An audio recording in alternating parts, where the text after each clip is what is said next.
Se alguém me ama, guardará minha palavra. Se é uma condição. Se o Suelton for hoje à Santa Missa, ele serve. Se ele não for, logicamente ele não serve. Vocês perceberam que o se é uma condição. Para um sim ou para um não, é uma condição.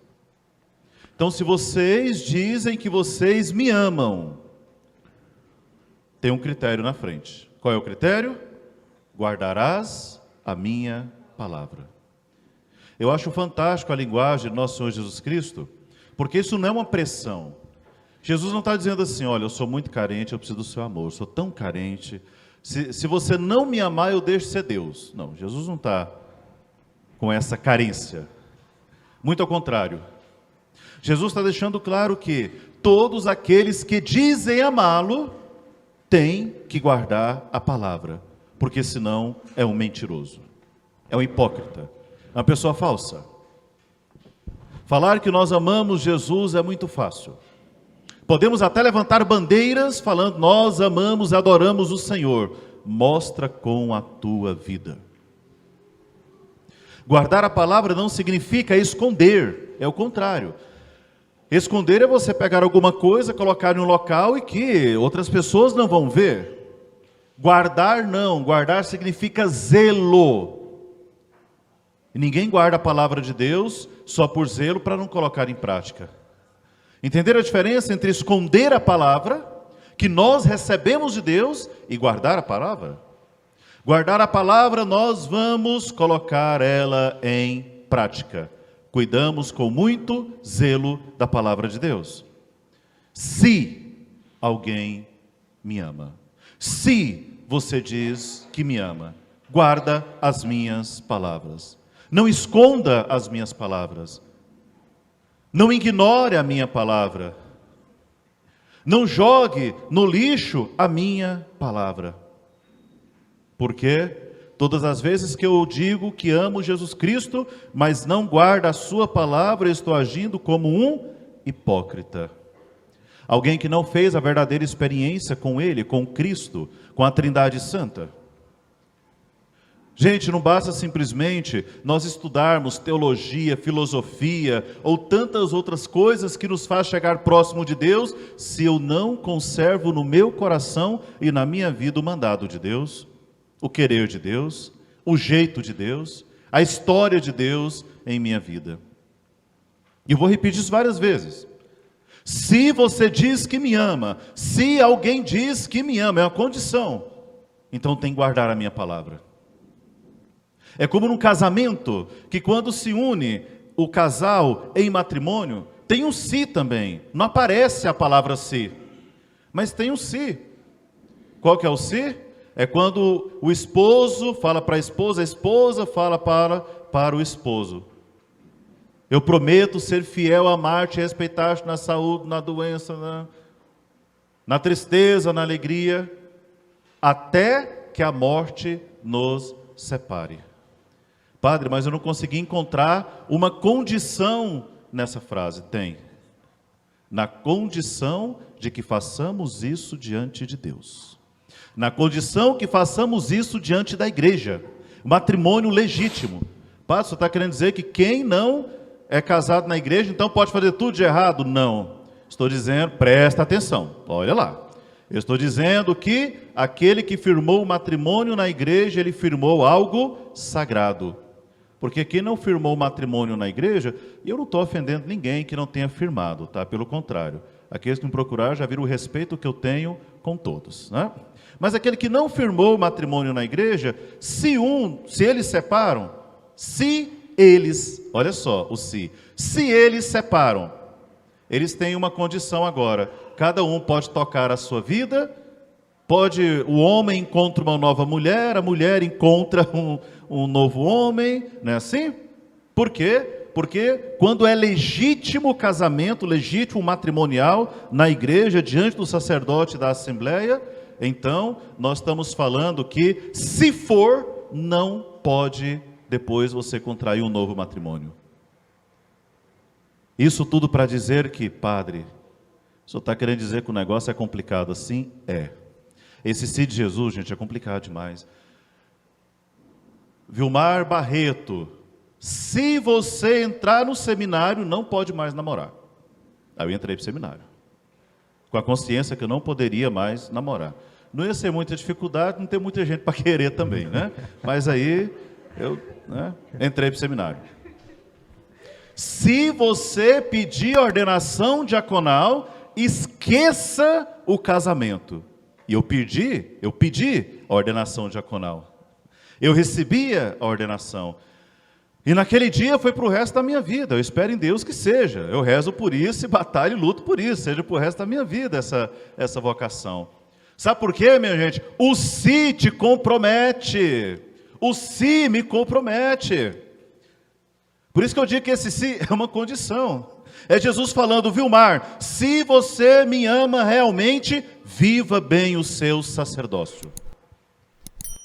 Família. Espero que vocês tenham entendido a questão que eu falei do casamento, que não é presta, não vai depois o cara sair falando por aí que o padre criticou, não. Eu nego até a morte, que eu não fiz a crítica, tá? Só mostrei a realidade. Para o casal, então, o se também serve para vocês. O se também serve para esses jovens que hoje fizeram um compromisso. Para os jovens foi o quê? É Jesus falando, se vocês realmente estão preparados para ser crismados, então é preciso fazer um compromisso com a igreja. Olha o tanto que é forte. Uma palavrinha, né? Eu não preciso nem andar muito no texto. Essa palavra já consegue nos colocar numa situação de um grande desafio. E esse se, quando Jesus diz, é para o sacerdócio, é para o pai de família, é para a mãe de família, é para a juventude, são para as freiras, para os consagrados, para quem está na comunidade de vida e para as coisas do dia a dia. Se você me ama, guarda a minha palavra. E na minha palavra eu digo que não pode mentir. Quando eu cometo o pecado da mentira, o que eu estou fazendo? Dizendo para Jesus, eu não te amo, porque eu não guardei a tua palavra. Se a minha língua é grande demais e para ser enterrada é uns 10 caixão para o corpo e 9 para a língua, não é diferente. Se você me ama realmente, guardarás a minha palavra. E a palavra do Senhor, Ele vai dizer o tempo todo que eu não posso causar uma ofensa ao outro. A fofoca é uma desgraça, né? É do demônio esse negócio. A fofoca é uma grande ofensa. Logo, no momento que eu estou fofocando, eu estou dizendo o que para Jesus? Eu não te amo. Oh, minha gente, é sério demais. Aí você fala, padre, mas eu não vou dar conta, porque é um compromisso muito pesado para mim. Quem consegue resistir, quem consegue viver essas palavras, é difícil demais. E então Jesus nos dá uma grande novidade. Ele vai dizer o quê? Eu vou voltar para o Pai, mas eu vou enviar para vocês quem? O Espírito Santo. Gente, é de arrepiar nesse momento.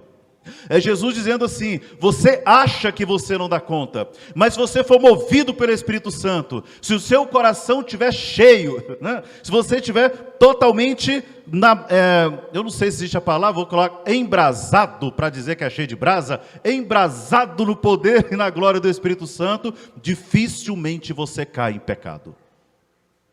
Dificilmente. É Jesus, a profecia vai acontecer daqui 2 semanas. Semana que vem celebramos a sessão do Senhor. Na outra semana, Pentecostes. E aí nós vamos vislumbrar com essa graça de Deus em nossa vida, do Espírito Santo que é derramado em nós, em cada um de vocês. É Deus falando, olha, se você acha difícil demais viver essa palavra, guardar essa palavra, então fique tranquilo, eu vou mandar o Espírito Santo. E o Espírito Santo vai te dar a palavra de sabedoria. É praticamente isso que está dizendo. 2 critérios. O Espírito Santo, Jesus que está dizendo, ele vai ensinar tudo que você precisa saber. Então, se ele vai me ensinar tudo que eu preciso saber, tem coisas que eu não sei, tem coisas que não estão na Sagrada Escritura, e que o Espírito Santo ainda vai revelar. E é por isso que, olha gente, eu vou falar uma coisa, depois vocês vão aplaudir se vocês concordarem. Só depois eu falar. Tem uma coisa que só a Igreja Católica tem. É um negócio chamado de magistério. Sabe o que é o magistério? Além de tudo aquilo que é sagrado, que Jesus deixou como sagrado, o Espírito Santo continua atuando nessa igreja, e o Espírito Santo foi ensinando para a igreja como viver a Sagrada Escritura e como voltar o olhar para Deus através de tantos homens e mulheres que escreveram coisas belíssimas. Homens e mulheres que não aparecem na Sagrada Escritura. Teresinha não apareceu na Sagrada Escritura. Santo Inácio de Loyola, Santo Inácio de Antioquia, São Clemente de Roma, eles não apareceram. Santa Águeda não apareceu. Santa Perpétua e Felicidade não apareceram. São Pedro Canísio não apareceu. Beata Chiara Lúcia não apareceu, Beato Carlo Acutis não apareceu, mas a palavra que ele diz para a gente é sempre uma palavra que nos traz vida eterna e que envolve todo esse magistério da Santa Igreja. Por quê? Porque eles foram conduzidos por esse Espírito Santo de Deus. Se vocês concordam, pode aplaudir. Se não concorda, deixa quieto. Fazer o quê, né? Amém. Então, eles estão percebendo que, às vezes, nós ficamos tão preocupados, eu não consigo, Padre, viver essa palavra, é duro demais. Os apóstolos também falaram isso para Jesus: Senhor, é duro demais essas palavras, é muito difícil. O que é que Pedro vai dizer para Jesus? Aonde nós iremos, Senhor? Somente Tu tem palavras de vida eterna. Mas Jesus sabia que era muito difícil, ele sabia realmente. Jesus, ele se compadeceu de nós ao ponto de vir como totalmente homem, totalmente Deus. Ele sabia que você não ia dar conta. Por você mesmo, vou repetir isso várias vezes, por você mesmo, a única coisa que você consegue fazer é pecar. Porque a gente vai querer buscar todos os prazeres que o mundo nos dá. Por nós mesmos, pelos nossos sentimentos, a única coisa que a gente faz é pecar. Mas quando o Espírito Santo de Deus habita em mim e eu permito que ele habite, aí eu começo a ter uma mudança de vida.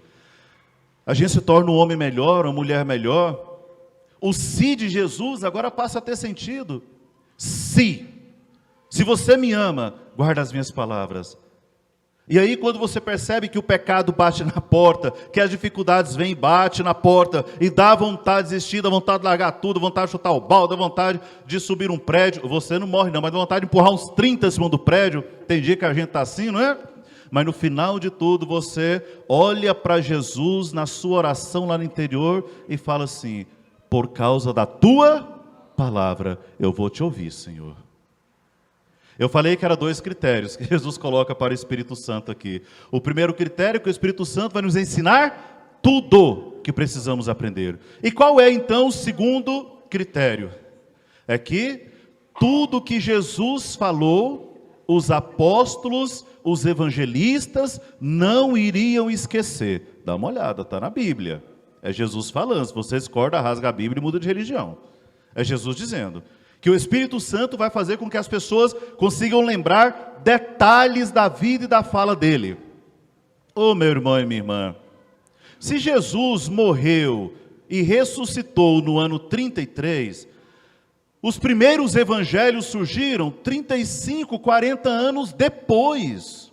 Como é que aquelas pessoas conseguiam colocar palavras que Jesus disse? Como, por exemplo, você olha ali em João capítulo 17, a oração sacerdotal de Jesus, é Jesus falando um capítulo inteiro. Como é que as pessoas conseguem escrever algo e a gente diz que é sagrado? Sabe por quê? Porque o Espírito Santo de Deus não erra. O Espírito Santo de Deus não vacila. O Espírito Santo de Deus não vai contradizer a verdade do Pai.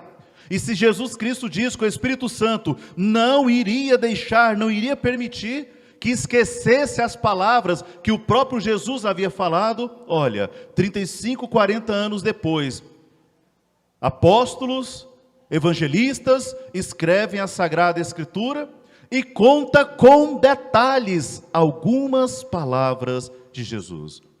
Muitas vezes eles contam as histórias, mas em alguns momentos eles contam detalhes. Como é que eu posso lembrar de um detalhe? Não me mata de vergonha não, vou fazer uma pergunta. Alguém lembra o que você comeu há 4 dias atrás?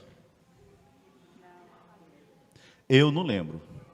Eu lembro de hoje porque a comida estava deliciosa, estava muito bom hoje, lá no seminário, né? Algumas pessoas da paróquia foram para lá, fizeram comida maravilhosa, então eu lembro. Eu só não sei falar o que que era, mas eu lembro da comida. Agora falar, nem isso eu não lembro exatamente o que que era. Minha gente, nós não conseguimos lembrar o que nós comemos 3, 4 dias atrás. Como é que nós vamos lembrar uma palavra, um texto inteiro que alguém tenha falado para a gente há 30 ou 40 anos atrás? Só pela força e poder de quem? Do Espírito Santo de Deus. Vale a pena repetir. É pela força e poder de quem? Do Espírito Santo de Deus. Pois bem, nunca deixe essa igreja que te apresenta Jesus, essa igreja que não tem medo de meter o dedo na nossa cara e falar, está errado, muda de vida, vamos converter.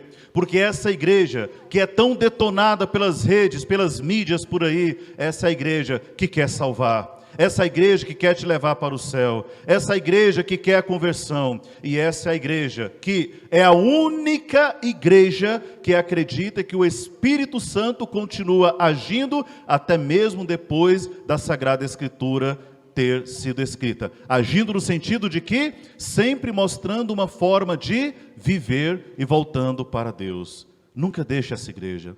Parabéns a você porque você é católico. Parabéns a você porque é cristão. Parabéns a você porque você não fez uma escolha. Sabia disso? João capítulo 15, versículo 16. Não fomos nós que escolhemos Jesus. Foi Jesus que nos escolheu. Então, se Jesus te escolheu, se Jesus te elegeu, se Jesus quis você como filho e filha amada de Deus, logo, pode ter certeza de uma coisa. Ele está olhando para você e está dizendo, você tem sim a capacidade de guardar as minhas palavras. Fique despreocupado. Quando a dificuldade chegar, eu envio o Espírito Santo de Deus. Ele vai te dar palavras acertadas. Ele vai te dar um discernimento também acertado. Um entendimento para que você não caia no erro. Meu irmão, minha irmã, só tem um detalhe. E talvez seja a parte mais triste. É que nós preferimos ouvir tantas coisas do mundo. Eu vou fazer uma crítica aqui, mas eu quero que vocês entendam bem a minha crítica. Por favor.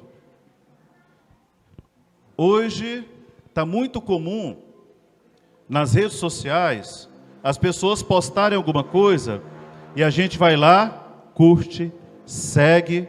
Verdade ou mentira? Eu faço isso também.